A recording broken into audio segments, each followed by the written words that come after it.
Salve a tutti. Quest'oggi io parlerei di una situazione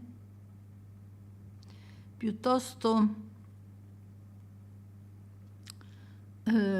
ordinaria, non straordinaria.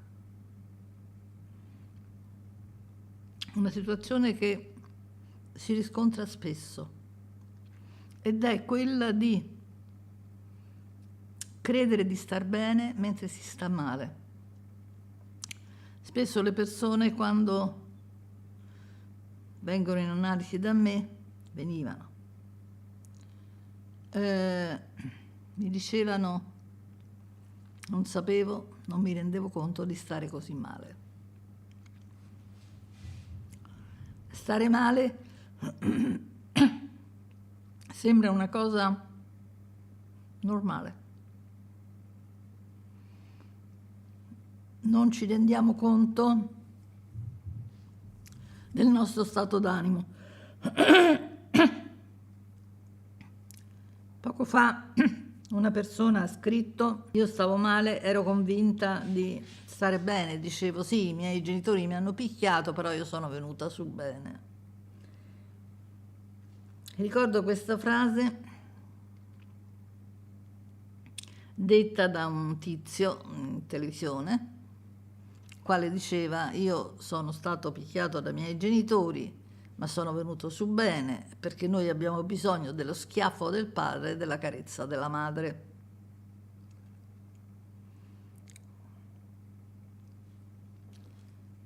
Quindi noi non ci rendiamo conto di stare bene o male fino a che non acquisiamo una certa coscienza.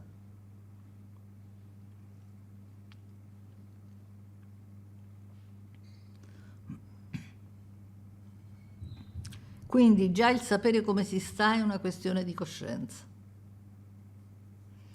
Se si è stati maltrattati da piccoli, non si sta bene, perché il mondo ci ha accolto male. Poi naturalmente noi cancelliamo tutto, almeno cancelliamo le cose peggiori,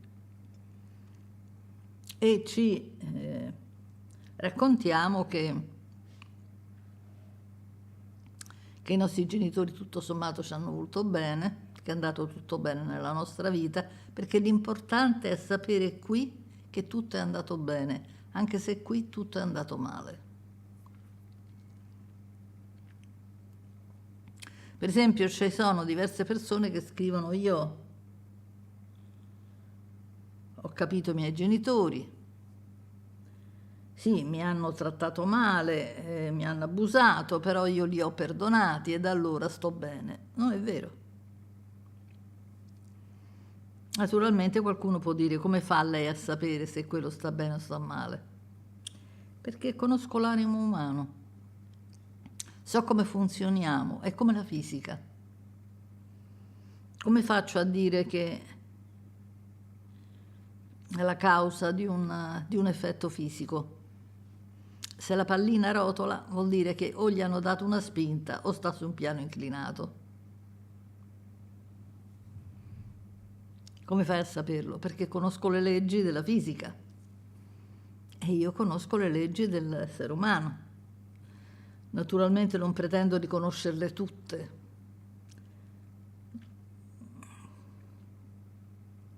ma le principali almeno sì. E le principali sono molte. Perché abbiamo bisogno di pensare che i nostri genitori ci abbiano amato? Perché allora vuol dire che è andato tutto bene. Cioè, non sentendo noi stessi, essendoci staccati da noi stessi, noi non sappiamo come stiamo. Stiamo male e non ce ne accorgiamo. Quello stare male ci sembra una norma. È normale stare così. È normale dover riempire la giornata: oddio, se no che faccio? È normale dover fare delle cose assolutamente. È normale avere paura degli altri. È perché tanti mi dicono, ma io non riesco a viverci in questo mondo perché questo mondo è cattivo, perché la gente è egoista, perché... Ma sei l'unico buono dell'universo. È chiaro che lui proietta, no? Poi per carità, non è che la gente sia il massimo, però tu non lo sai com'è la gente. Finché non la conosci e intimamente non lo sai. Potrebbe essere un santo, potrebbe essere un diavolo. Dire che la nostra vita è andata male perché i nostri genitori non ci hanno amato richiede una consapevolezza. E la cosa buffa e tragica insieme ovviamente, è che noi stiamo come stavamo prima, cioè che la mia vita sia andata male o la mia vita sia andata bene, io oggi sto come sto oggi. Se la mia vita è andata male o è andata bene, io in questo momento sto in questo modo. Questo che la gente non capisce. Cioè fanno tutti un sacco di storie, per carità, con tutto il rispetto, lo capisco poi perché sia così, il male lo capisco, però vorrei far vedere l'altro aspetto. Quando scoprono che il genitore non li ha amato, gli casca il mondo. Ma in realtà loro stanno come stanno. Cioè se stanno bene pure dopo. Se stanno male pure dopo. Invece non è così. Perché è nella testa. Cioè noi non stiamo di solito come stiamo veramente, ma stiamo come ci immaginiamo di stare. Perché tutta è un'immaginazione. Perché non stiamo nella realtà. Quello che dice noi abbiamo bisogno di un padre e di una madre, quindi Dio ci scampi dall'affidamento, no? Si parlava dell'affidamento dei figli agli omosessuali, no? Perché ci vuole lo schiaffo del padre e la carezza della madre, cioè ci vuole uno schiaffo. Senza uno schiaffo non si viene su bene.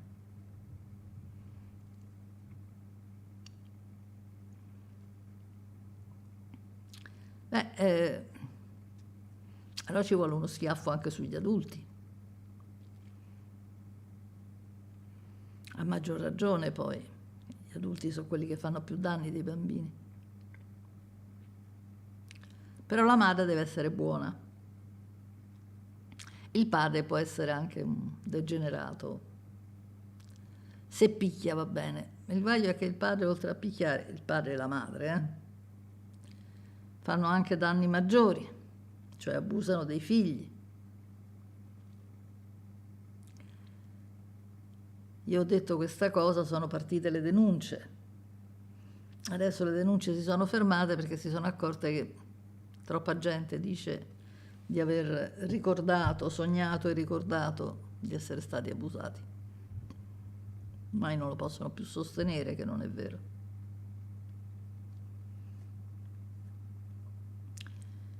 Ma di quegli abusati molta gente pensava di stare bene.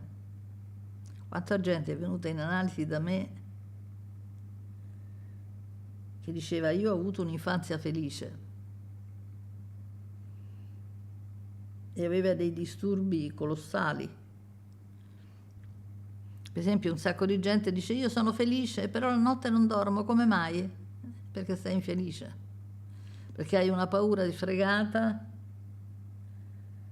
di sognare, perché i sogni ti dicono la verità e non vuoi saperla. Naturalmente questa non è una colpa, cioè come io lo dico e come lo espongo può sembrare una colpa, no, non è in questo senso. Noi non abbiamo colpa per non ricordarci delle cose perché è un meccanismo di difesa. Noi abbiamo molti meccanismi di difesa. Noi tutti ci difendiamo dai nostri dolori, sia chiaro. Noi tutti usiamo dei meccanismi di difesa, solo che sono diversi gli uni dagli altri, non sono uguali. e le tendenze innate su cui cascano gli psichiatri e gli psicologi non sono ereditate, si eredita un po' la difesa, cioè il modo di difendersi, non il sintomo, cioè non lo star male non si eredita. Dottoressa, io sto male perché mia madre era troppo apprensiva, sì, vabbè. Quindi mi ha reso apprensiva, no.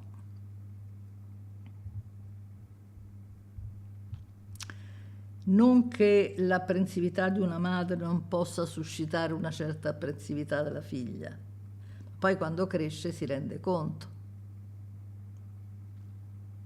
E essere apprensivi è un conto, aver paura degli altri è un altro.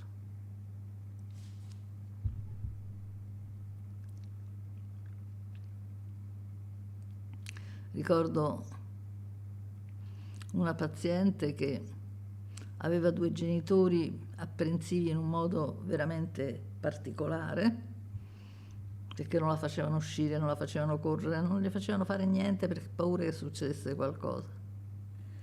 E lei a questo rimandava ogni problema della sua vita. Solo che poi ha scoperto che tutte e 2 avevano abusato di lei. Eppure erano così apprensivi che alla figlia succedesse qualcosa. Pensate un po'. Ma lei non stava male per l'apprensività, ovviamente, stava male per il resto.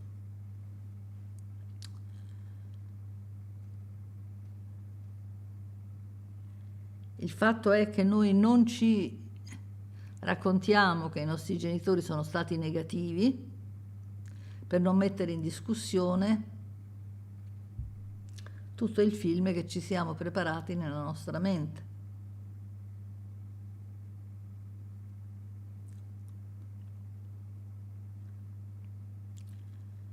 E quindi di conseguenza ci sono tante cose che non vediamo. Come mai c'è la famosa coazione a ripetere, cioè che quando abbiamo dei genitori, oggi si dice elegantemente disfunzionali, io direi 2 genitori carogne, comunque, noi tendiamo a prenderci un partner disfunzionale, cioè carogna. Freud la chiamava la coazione a ripetere, cioè siamo costretti a ripetere la cosa. È perché noi ci siamo aspettati del bene dai genitori, bene che non è arrivato. E ci aspettiamo che quelli che somigliano ai nostri genitori ci diano del bene, anche perché lo stiamo ancora aspettando. Se scopriamo che non ce l'hanno dato davvero, non lo stiamo più aspettando dai nostri genitori e non lo aspettiamo neanche dal partner che somiglia al nostro genitore.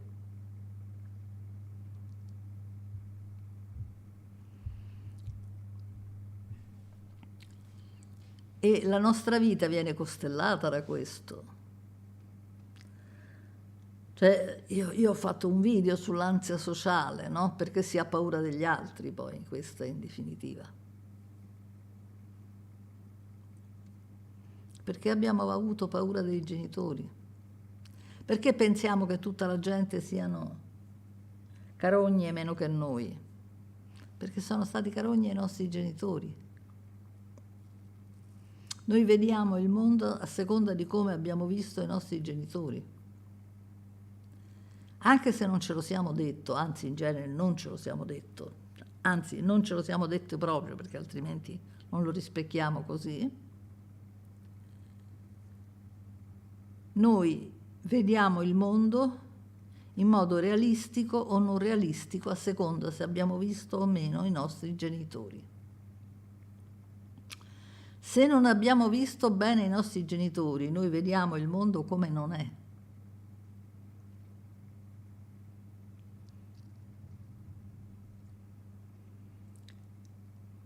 noi attribuiamo un significato diverso ad ogni particolare del mondo che vediamo e che contattiamo.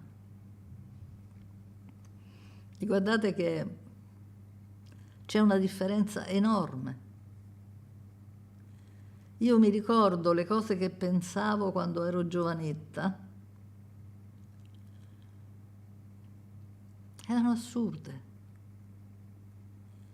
Io avevo dei concetti sugli altri, sul mondo, sulla vita, che era completamente fuori di testa.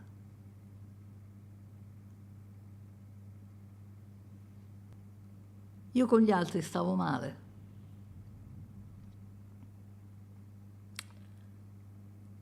Ma non mi chiedevo perché. Mi sembrava normale stare male insieme agli altri. A parte che temevo di essere giudicata. Ma temevo di essere giudicata secondo dei parametri miei. Io per esempio quando mi sono sposata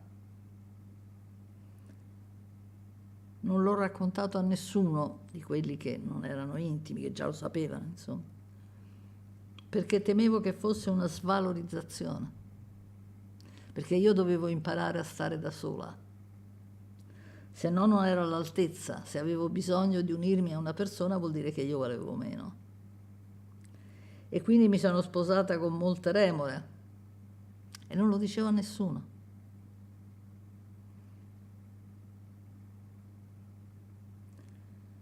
Oggi ci sono persone che mi dicono, donne, che se non sono sposate si sentono inferiori perché gli altri le fanno sentire inferiori. E io mi sentivo inferiore se gli altri sapevano che ero sposata. Vedete com'è la mentalità umana? Ecco, ognuno ha un suo film, che non c'è niente di reale. Finché non abbiamo visto i nostri genitori, non vediamo niente di reale fuori.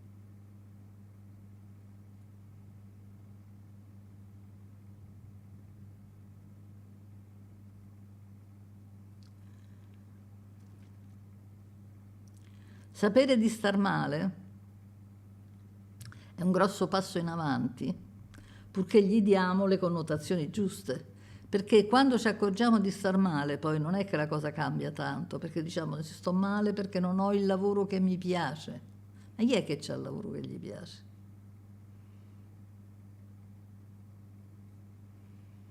Un artista forse può fare il lavoro che gli piace, ma anche lì deve prendere le ordinazioni, magari non gli va, no? Di solito gli artisti, per quelli che ho conosciuto io, hanno periodi di grande produttività e periodi di stasi in cui non gli va di fare niente, perché non gli arriva niente, perché è un canale particolare quello.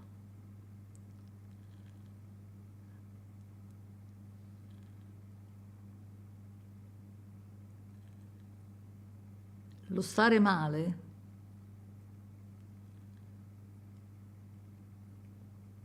è una consapevolezza. E quando l'acquisiamo vediamo anche il mondo che sta male. Noi per esempio non vediamo gli animali che stanno male e sono allevati in una maniera brutale, a livello di tortura. So che c'è stato fatto un report dove ha fatto vedere cose che io non vedrei mai perché mi sento morire. E la gente continua a mangiare carne, non per cattiveria in genere, ma per inconsapevolezza. Perché non sa il male che hanno fatto a quegli animali e perché gli sembra normale, perché Dio in fondo gli animali l'ha fatti per gli uomini. Pensate un po' che presunzione, che antropocentrismo.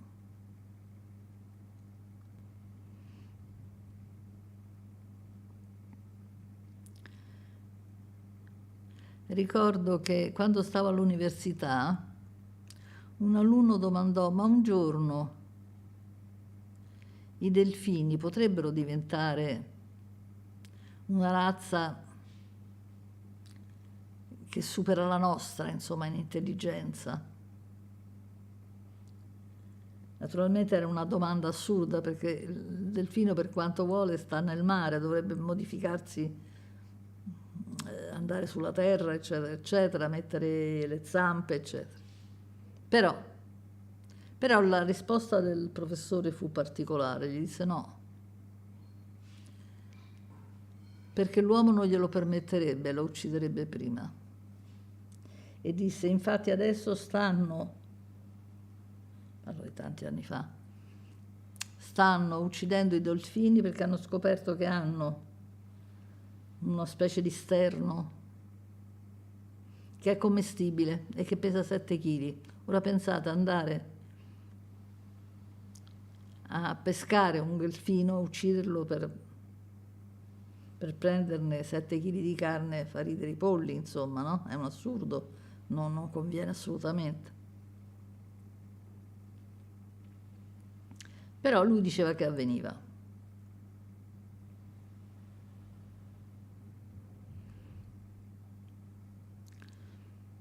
Non aveva una grande fiducia negli umani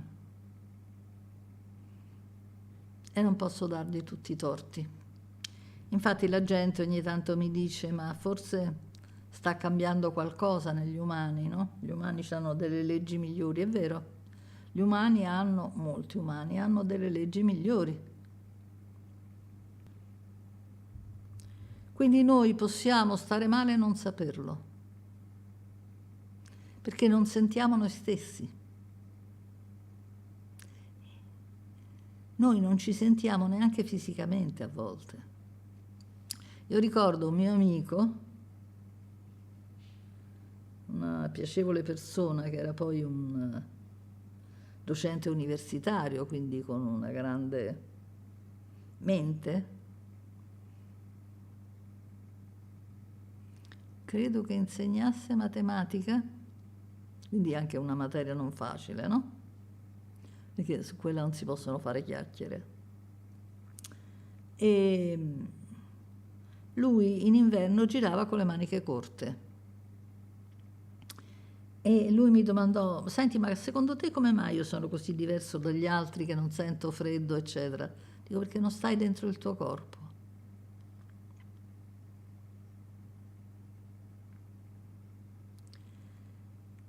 E prova ne fu che, a forza di frequentare una cerchia di amici, avevamo amici in comune, lui aveva un po' capito diverse cose, anche di se stesso, e disse, sto cominciando a coprirmi, perché comincio a sentire freddo anch'io.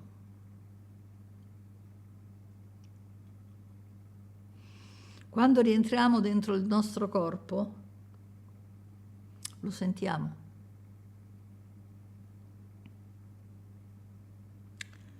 Sentiamo il nostro corpo con il suo peso, con i suoi bisogni.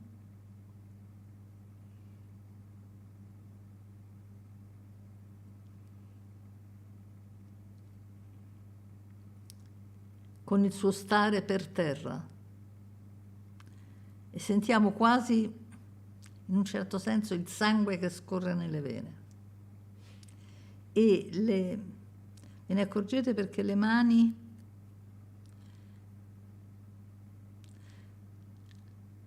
le sentiamo, sto cercando un termine, non è nervose, ma con i nervi attivi, no?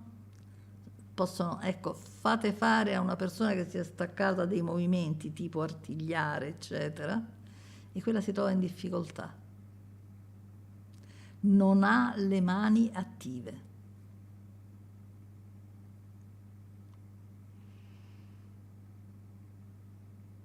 Chi sta nel proprio corpo lo sente. Sente ciò che va, ciò che non va. Diverse volte io ho sentito i miei malesseri e ho capito grosso modo da quali organi provenivano, arrivandoci a volte prima dei medici o al contrario dei medici. È anche vero che medici bravi ce ne sono pochi, così come ce ne sono pochi di psicologi bravi, Però è molto importante capire noi prima di tutto se stiamo bene o stiamo male corporeamente.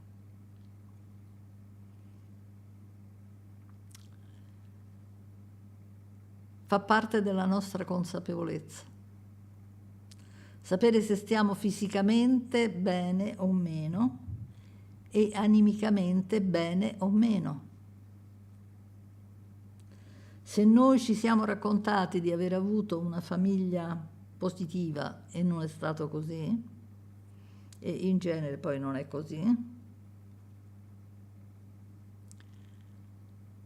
noi non ricordiamo il nostro passato, ma non sentiamo noi stessi nemmeno nel presente. Noi non ci accorgiamo di avere uno stato d'animo negativo, di essere apprensivi, di avere paura del mondo, di non essere sereni. Non ci accorgiamo che stiamo sempre in tensione per il giudizio degli altri. Ma l'altro mi ha detto così, io ci sono rimasto tanto male. Perché? Chi è l'altro? Cosa conta per noi?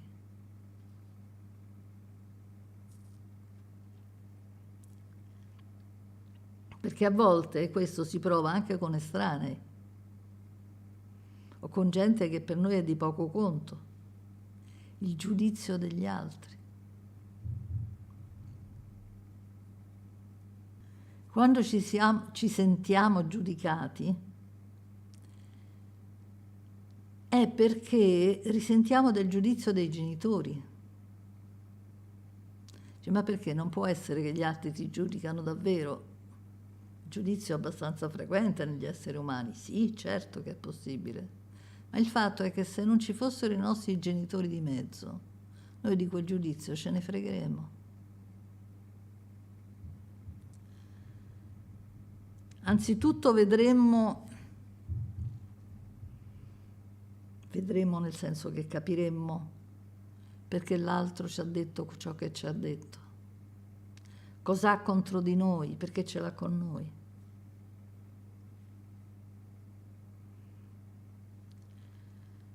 Per fare un esempio, a volte arrivano persone che mi scrivono cose non che confutano quello che io ho detto, per carità, ci mancherebbe, ma che non dicono, non confutano, dicono semplicemente lei non ha capito niente, lei non dice un sacco di fesserie, perché no? Non è che dice guardi questo che ha detto non corrisponde alla verità per questo e questo. Ma si capisce che hanno un bisogno di confutare dettato dal fatto che io magari in precedenza ho messo in dubbio delle loro pseudo certezze, no? Magari perché ho parlato male della religione, ho parlato male dei genitori, eccetera, eccetera, no? Questo li fa arrabbiare, per cui non va bene nulla. Ecco, questo è un esempio un po' macroscopico, no? Ma in questo caso è facile capire perché l'altro si arrabbia. Ma è facile anche negli altri casi, nei casi personali, no? Cioè nel rapporto io-tu, perché l'altro ci dà addosso? Perché ci deve essere una causa molto grave perché ci dà addosso. Altrimenti direbbe guarda che secondo me tu hai sbagliato, dovevi dire o fare, eccetera, no? A volte sembra che gli abbiamo ammazzato qualcuno. È che spesso hanno paura di dover mettere in dubbio i loro credo, che possono essere Dio, la famiglia, i genitori, la società come la vedono, eccetera, eccetera. Oppure ci scambiano per dei genitori a volte, invece il contrario. ma non è difficile da capire come avviene. Cioè, se noi siamo abbastanza distaccati da poter guardare l'altro, non confonderlo con il nostro genitore, allora riusciamo a capire bene o male cos'è che lo turba. E a quel punto non ci arrabbiamo, perché lo capiamo. E anche perché non ci sentiamo più così vulnerabili, cioè non ci dobbiamo definire attraverso gli altri. Perché finché noi siamo definiti dai genitori, noi ci lasciamo definire dagli altri. Quando io dico andate a vedere i vostri genitori, è perché i genitori sono quelli che ci definiscono, che ci dicono se siamo bravi o non bravi, se valiamo o non valiamo, se meritiamo di essere amati o non meritiamo di essere amati. In definitiva, se abbiamo il diritto o non abbiamo il diritto di esistere.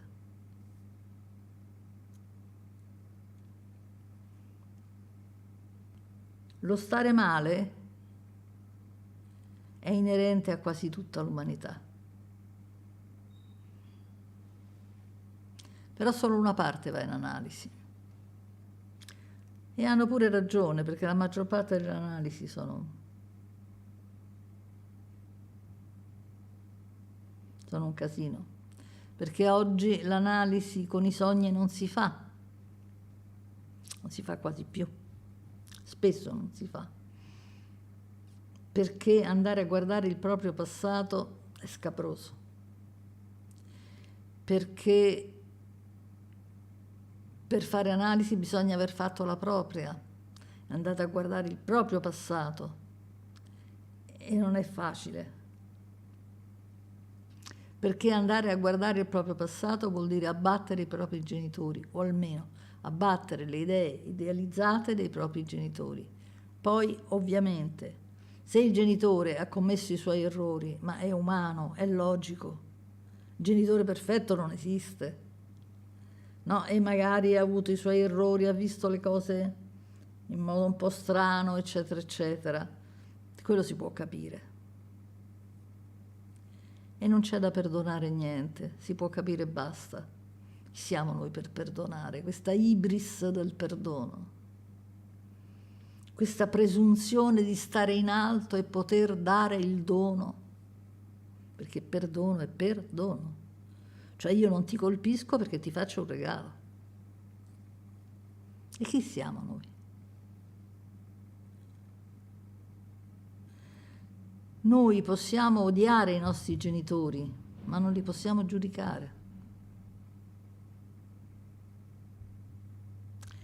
Cioè il giudizio di per sé è assurdo.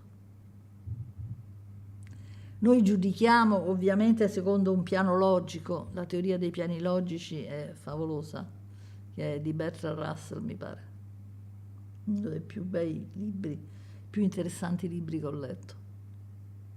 E che noi siamo in genere su diversi piani logici e li confondiamo continuamente. Allora, per spiegarmi meglio, perché non mi sono spiegata bene. Noi siamo fatti di un innato e di un acquisito. Siamo nati con un certo carattere, cioè, e i genitori ci hanno trasformato o hanno potuto trasformarci in parte questo carattere. Noi siamo il prodotto di queste due. Non siamo responsabili di nessuno dei due. Non è colpa nostra se siamo nati così, non è colpa nostra se abbiamo dei genitori che ci hanno trasformato. E il libero arbitro è la componente di un 2% del nostro carattere, della nostra possibilità, diciamo. È rarissimo il libero arbitrio. Allora, noi non siamo colpevoli di quello che facciamo. Non essendo noi colpevoli di quello che facciamo, non è che bisogna perdonare tutti. È che io meno schiaffi, se mi menano schiaffi, perché neanch'io sono colpevole. Voglio dire, o siamo colpevoli tutti o nessuno. Se siamo colpevoli tutti, beh, io posso fare quello che fanno gli altri, a mia discrezione.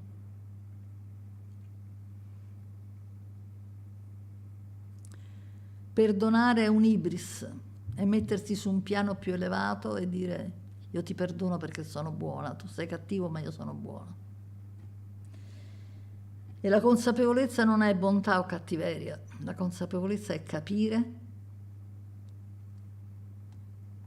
ma capire non significa perdonare,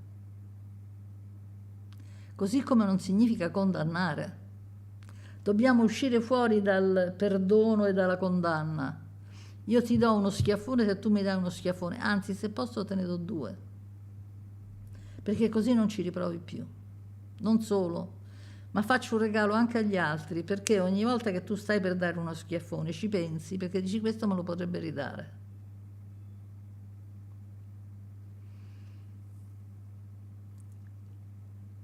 Perché tanti mi rispondono porgi l'altra guancia, non è come lo interpreta lei.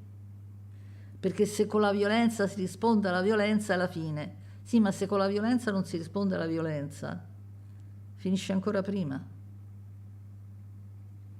Perché il violento non è che si commuove quando l'altro gli porge l'altra guancia.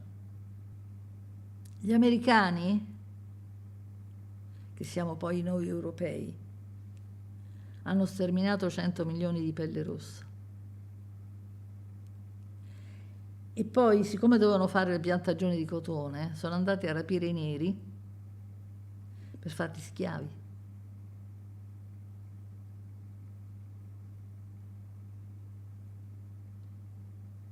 E nessuno ha gridato allo scandalo per la schiavitù. È stato fatto tutto in merito alle comodità economiche. E nessuno si è immedesimato né nei pellirosse né nei neri schiavi, che adesso danno tanto fastidio agli americani, però ce l'hanno messi loro lì e non li hanno integrati.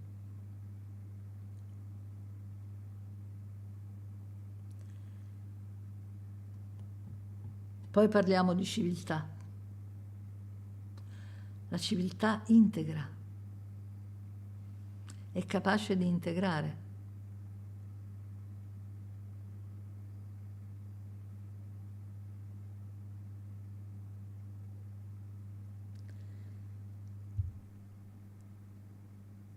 In Danimarca è stato fatto un centro, Cristiania, almeno ai miei tempi era così, poi se è cambiato non lo so, non credo, in cui andava tutta la gente che non voleva far parte del consesso civile, che si facevano le canne, si drogavano, facevano quello che gli pareva. In mezzo c'era tutta gente asociale, cioè che non si integrava bene nella società, che non voleva farne parte. E mi dicevano all'epoca che non davano fastidio a nessuno. Si erano fabbricati le loro casette, si erano fatti tutto da soli, si erano costruiti pure un ristorante all'epoca per loro stessi e la polizia non interveniva mai. Non volevano stare alle regole degli altri. Oggi in Abruzzo per quella famiglia del Bosco hanno fatto l'ira di Dio. Cioè di tutti i ragazzini che vengono abusati non gliene frega niente a nessuno.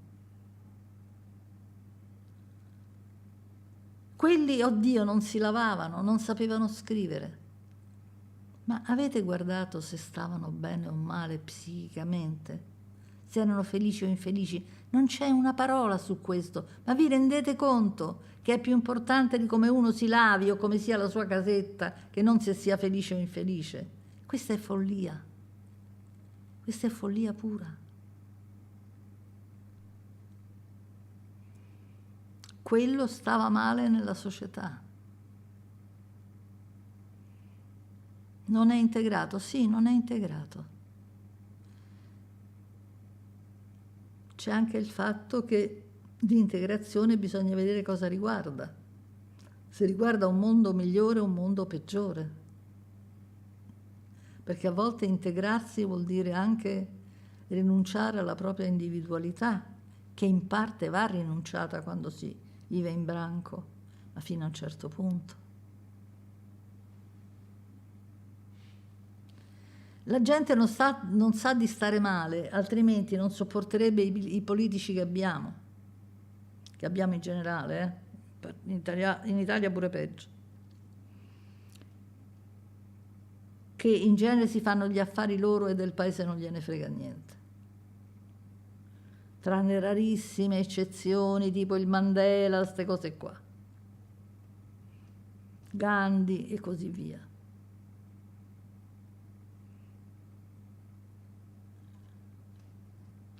La gente non si accorge di stare male nella vita che fa, figuriamoci di stare male personalmente.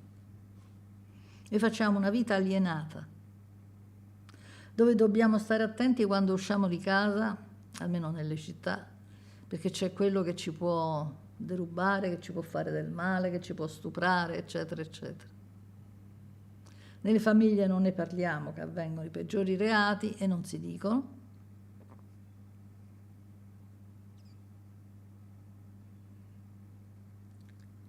Ed è una cosa che viene socialmente accettata, anzi, no, viene socialmente tacitata.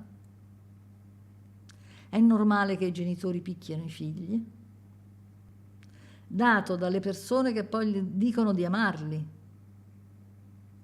che dovrebbero difenderli dal mondo esterno e invece li prendono a schiaffoni quando va bene.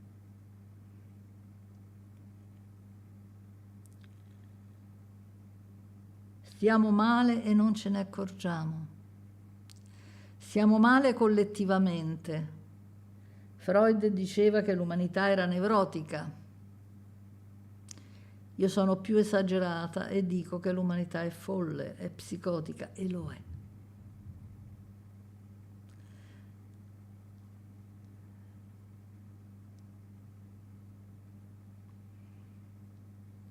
Se ci accorgessimo di fare male, di stare male e di fare male, cercheremo di stare bene.